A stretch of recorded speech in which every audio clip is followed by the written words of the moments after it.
तो आपको ये जॉब से निकाला गया? मैं 9 साल से बैंक में काम कर रहा था, सब कुछ अच्छा चल रहा था। बैंक में एक सिस्टम चल रहा है, जो बैंक के अंदर चल रहा है वो बाहर नहीं चल। दिखावा कुछ और है, एक्चुअल कुछ और है। बैंक में ये चल रहा है कि कागज में तो दिखाने के लिए गवर्नमेंट के सारे रूल रेगुलेशन कानून बना रखे हैं इन्होंने, लेकिन उसको फॉलो कोई भी नहीं कर रहा है। अगर आपने कोई भी गलती के अगेंस्ट आवाज उठा दिया तो आपकी नौकरी चली गई। 9 साल से इसीलिए नौकरी चल रही थी कि कुछ भी अगर गलतियां हो रही है नजरअंदाज करो।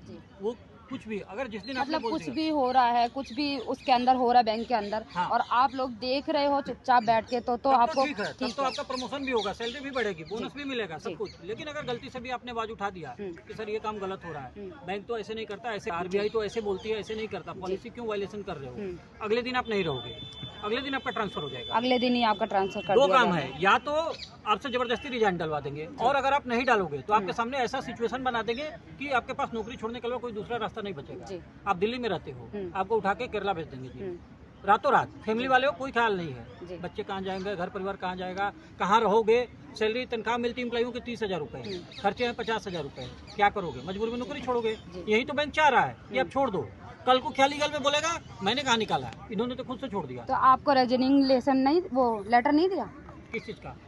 जब निकाला था उन्होंने तो कुछ तो लिख के दिया होगा ना। सारा झूठ है ना, उनकी पॉलिसी से मैच नहीं कर रहा है। नहीं कर रहा है। जो लिख के दे रहे हैं और जो एक्चुअल में हुआ है वो बिल्कुल मैच नहीं कर रहा है। इसीलिए जब लेबर मिनिस्ट्री में जवाब मांगा जा रहा है कोई ठोस कागज नहीं दे पा रहे हैं, कुछ भी नहीं दे रहे हैं। जब बैंक लेबर मिनिस्ट्री ने डाटा मांगा 782 लोगों को डाटा दिया। जब हमने उनसे संपर्क करी 2-4-10 लोगों से तो हमें पता लगा कि जो डाटा दिखाया गया है और जो एक्चुअल में उनके साथ हुआ मैच ही नहीं कर रहा है। कम्प्लीटली झूठा लिख के दिया उन्होंने, गलत लिख के दिया, मैनिपुलेशन कर रहे हैं। मतलब लेबर कमिश्नर ने खुद लिख के दिया है कि बैंक से जब पॉलिसी मांगा जा रहा है कि किस पॉलिसी के तहत नौकरी से निकाला आपने, कोई पॉलिसी नहीं उनके पास में, कोई भी पॉलिसी नहीं दे पा रहे हैं वो।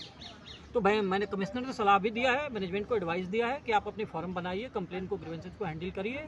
कुछ एम्प्लॉय हमारे ऐसे भी आए थे कमिश्नर ऑफिस में जो अभी सिस्टम में काम कर रहे हैं और उनके साथ भी प्रॉब्लम कर रहे हैं। कमिश्नर साहब ने लिख के दिया कि 21 दिन के अंदर 3 सप्ताह में उनकी समस्या को आप दूर करेंगे।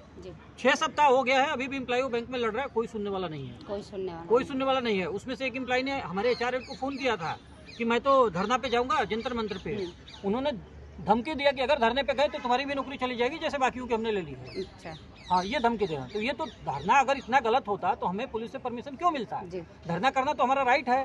तो आपने उनसे पूछा नहीं कि अगर आप हमें इस तरह धमकी दे रहे हो तो क्यों दे रहे हो? बता ही रहे हैं कि वो बैंक कहने के लिए है, वो बैंक की तरह काम नहीं कर रहे हैं। वो एक किराना की दुकान चला रहे हैं वहाँ पे। किराना की दुकान, शक्ल ठीक लगी जी आपका प्रमोशन हो जाएगा जी, शक्ल ठीक नहीं लगी आप सबसे खराब हो, आपकी नौकरी कल चली गई। यही निकालना ऐसे मतलब चेहरा देख करके जॉब पे रखा जा रहा है, टैलेंट को देख करके और आपकी काबिलियत को देख के जॉब पे नहीं रखा जा रहा है। और सबसे बड़ी बात तो ये है और सबसे बड़ा चिंता का विषय ये है कि बैंक में किसी एक आदमी का पैसा नहीं है, पब्लिक का पैसा है। इतना उसका मिसयूज कर रहे हैं बिजनेस के नाम पे कि बिजनेस की जरूरत है, बिजनेस की जरूरत है, बिजनेस की जरूरत है। मिसयूज कर रहे हैं, पब्लिक के फंड का मिसयूज कर रहे हैं और कोई एम्प्लॉय उसके अगेंस्ट में आवाज उठाता है उसको टर्मिनेट कर रहे हैं।